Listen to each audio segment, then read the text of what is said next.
Hello, everyone, and welcome to Dream Stories, where fictional stories are made for you, my listeners. So sit back, relax, and listen. Thank you. Today's dream story is called I Once Was a Tree. Let us begin. Part 2. This is Rose Berry. Albert looked upward, studying my branches. I'll admit, he smiled. She's even more beautiful than you described. His voice carried kindness. Not loud, not boastful, simply gentle. He reached out and rested one hand against my bark. Thank you, he whispered quietly, for looking after her, for reasons I could not explain. The wind answered by stirring every leaf upon my branches. The couple laughed together beneath my shade, until sunset painted the sky with brilliant shades of orange and crimson. Throughout the following months, they returned often, sometimes carrying blankets to spread across the grass, sometimes bringing small baskets filled with bread, fresh fruit, and homemade pies, sometimes bringing nothing at all except conversation. Those became my favorite visits. There is something beautiful about listening to two people dream together. They spoke of building a home not far from the hill. They imagined children running through open fields. They talked about planting gardens, about growing old, about watching each new season arrive together. Their dreams became my dreams. I hoped they would all come true. The years passed gently. Each spring brought new blossoms. Each summer filled my branches with birdsong. Each autumn painted my leaves with brilliant colors. Each winter wrapped me in peaceful silence. And through every season, Albert and Alina returned. Sometimes they laughed until tears filled their eyes. Sometimes they sat quietly, saying nothing at all. Neither seemed to mind the silence. Love, I discovered, did not always require words. Sometimes, simply sharing the same peaceful moment was enough. One warm spring morning, Albert stood beneath my branches, holding something hidden behind his back. Alina looked puzzled. What are you smiling about? Without saying a word, he stepped closer to me. Carefully, almost reverently, he reached upward. Among my blossoms grew one flower unlike the others. Its petals glowed softly beneath the morning sunlight. Albert gently picked it. He turned toward Alina. For you, she gasped softly. You picked it from Rose Berry. He smiled. It seemed like the perfect gift. She accepted the blossom with both hands as though it were the most precious treasure in the world. I'll keep it forever. She kissed him gently. The blossom rested carefully between the pages of her favorite book when they left that afternoon. I watched them disappear over the hill together. The breeze carried their laughter long after they had gone. For many happy years, life continued almost exactly that way. The farmhouse nearby grew busier. Neighbors came and went. Children played across the fields. Birds returned every spring to build their nests among my branches. Everything felt peaceful, steady, endless, but even trees, who measure life not by days, but by seasons, eventually learn a difficult truth. Nothing in nature remains unchanged forever. One spring, Alina did not come. I thought perhaps the rain had delayed her. Then another day passed. Still she did not appear. The birds returned. The wildflowers bloomed. The river flowed exactly as it always had. Yet every morning, I found myself watching the path that led across the hill. Waiting. Summer arrived. Still, no footsteps. Autumn painted my leaves gold. Still, silence. Winter covered the fields once more. Still, I waited. Then, one cold afternoon, I heard footsteps again. Only one pair. Albert. He walked more slowly than I had ever seen before. His shoulders were bent. His face looked older, not because many years had passed, but because sorrow had settled heavily upon him. He reached my trunk, placed one trembling hand against my bark. then slowly lowered himself beneath my branches. For a long while, he said nothing. The wind whispered softly through my limbs. Snowflakes drifted quietly around us. At last, his voice broke the silence. I kept my promise. He swallowed hard. I brought her flower. From inside his coat, he carefully removed the blossom he had given Alina all those years ago. Its colors had faded. Its petals had become dry and delicate. Yet he had protected it all this time. He held it gently in his hands. Tears slipped quietly down his face. Then, his voice was barely more than a whisper. She's gone. Only 2 words. Yet they carried a weight greater than any storm I had ever endured. Albert lowered his head. Tears fell quietly into the earth, into my roots, into the place where memories never fade. I promised her, he whispered. I promised I'd bring her back here. His voice trembled, but I came alone. Slowly, he unfolded the white clasp.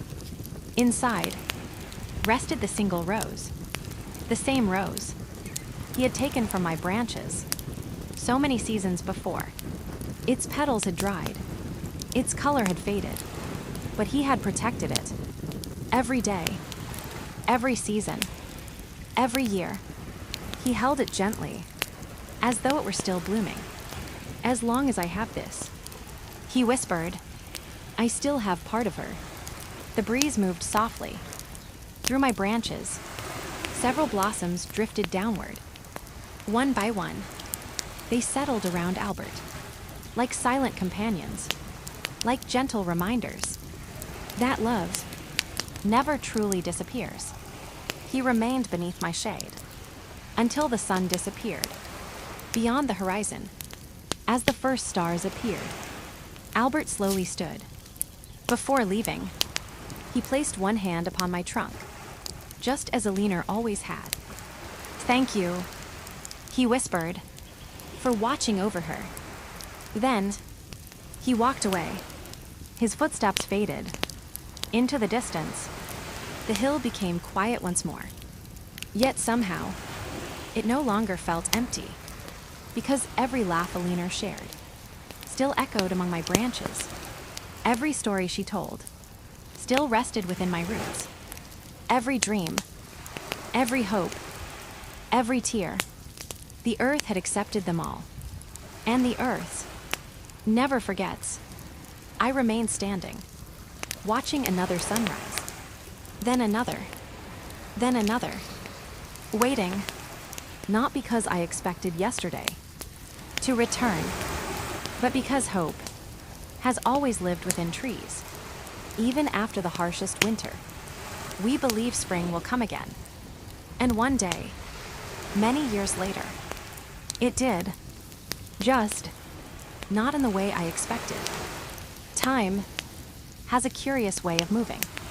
For those who walk upon the earth, it often feels too fast. But for those whose roots reach deep beneath the soil, time moves differently. Every sunrise becomes another page. Every storm, another lesson. Every season, another memory. Years slipped quietly past me. Spring followed winter. Summer followed spring. Autumn returned.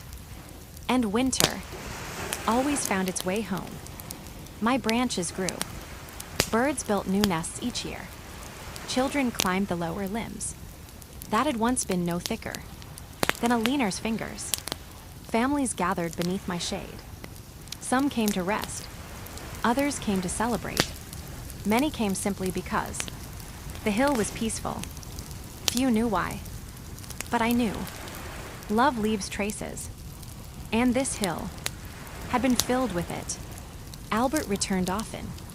Not every week, not every month, but often enough that I always recognized the sound of his footsteps. Each visit changed him a little. The lines upon his face grew deeper. His hair turned silver. His shoulders bent slightly. With age, time touches everyone, even those who try to outrun it. Still, he never came empty-handed. Sometimes, he brought flowers. Sometimes, a small lantern. Sometimes, nothing at all. He would simply sit beneath my branches, remove his hat, look toward the horizon, and remember. He spoke to Alina, as though she were still beside him. I fixed the porch. The tomatoes finally grew. The fence needed replacing. Small things, ordinary things, the moments that make a life meaningful. His visits were not filled with sadness alone. Many were filled with gratitude. He smiled more often. Then he cried, and every smile reminded me that love can survive, even after goodbye. One bright spring morning, the familiar sound of footsteps climbed the hill again, but this time, there was another set beside them. Much lighter, much quicker. They stopped suddenly. "Oh," a tiny voice whispered. "Daddy, it's beautiful." Albert smiled. "I told you it was." The little girl stepped slowly toward my trunk. Her eyes widened with wonder, and as she reached out, her tiny fingers touched my bark. The moment she touched me, something stirred inside my oldest memories. For somehow, in the gentle warmth of that moment, I felt something familiar, something I had not felt in many years. The kindness, the curiosity, the love of Alina. The little girl stood before me, her eyes filled with wonder. Her tiny fingers rested against my bark, and for the first time in many years, a memory awakened. Not a memory of sadness, not a memory of loss, but a memory of love. She looked up at Albert. "Daddy, what's its name?" Albert smiled softly. He looked toward my branches, toward the blossoms that danced in the morning breeze. "Her name," he said gently, "is Roseberry." The little girl smiled. "Hello, Miss Roseberry." If joy could bloom, it bloomed within every branch I possessed. Because in that moment, I saw Alina again. Then, like her mother, she spoke, fast and eagerly. Warmth moved through my bark, into my branches, into every root, deep beneath the earth. Suddenly, every memory awakened. The tiny seed beneath frozen soil, the first touch of sunlight, a lonely little girl, stories beneath young branches, laughter carried by summer winds, Albert's first visit, the single rose, the tears, the promises, the generations. Everything returned. Every moment, every feeling, every heartbeat, still alive. They watched the sunrise. Neither of them cried, because some goodbyes are not endings. They are reminders. That love continues. As for me, I remained, standing as tall as I could be, rooted deep in Mississippi, where the soil was my mother, and the sun was my father, where the waters continued to feed me, and the humans continued to protect me, where children laughed beneath my shade, where the birds welcomed each morning with song, as the wind carried them across the fields, and whenever someone rested beneath my branches, I welcomed them. Another story, another memory, another life, because that is what trees do. We do not simply grow. We witness, we shelter, we remember. The roots remember, the earth remembers, and I, though I was just a tree, held their lives within me, forever. This concludes the story. Thank you so much for listening. If you enjoyed this story, please leave a like, comment, and subscribe to tune back in next week, where more stories and continuations will be added. Remember, every story begins with a dream and grows from an imagination. Dream beautifully, everyone.